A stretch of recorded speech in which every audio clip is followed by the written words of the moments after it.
Reel पर दिला गल बा। अगे तेरा बहन के तो हम रील में खबर मारो के फिनिश हो जामे। हट होने हमरा बनावे दे।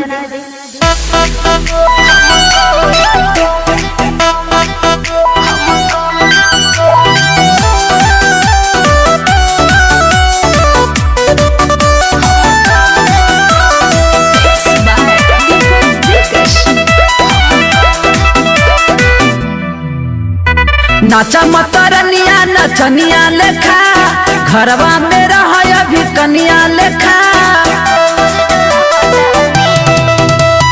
नाचा मतरनिया नचनिया लेखा घरवा में रह अभी कनिया लेखा।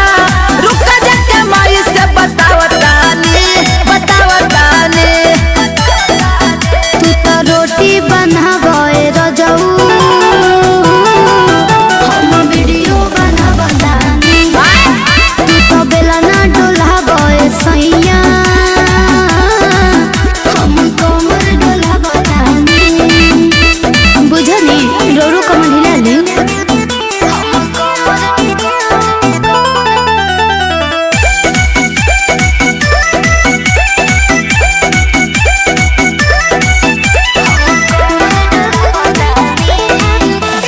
छत पर चढ़ के मौगी करही ना डांस गे। गांव घर के लोग देखतो बोलतो ये डांस गे। लाइक मिलेगा तेरा बहन के राजा जी हम नहीं लजाती हूँ कहीं भी जाके ठुमका लगाती हूँ। नहीं माना रे लाठी लेके आवतानी सुना तू तो रोटी बनावे रजऊ वीडियो बनावतानी तू तो बेला ना डोलावे सैया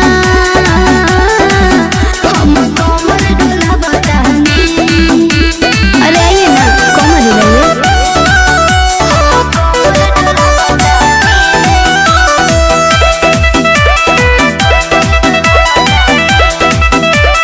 रील के नचनिया गे मिल गईले कनिया। दिल डर के रखही ना इज्जत और पनिया। अरे आपका भी पब्लिसिटी बन जाएगा। सोना पिंटू दीपक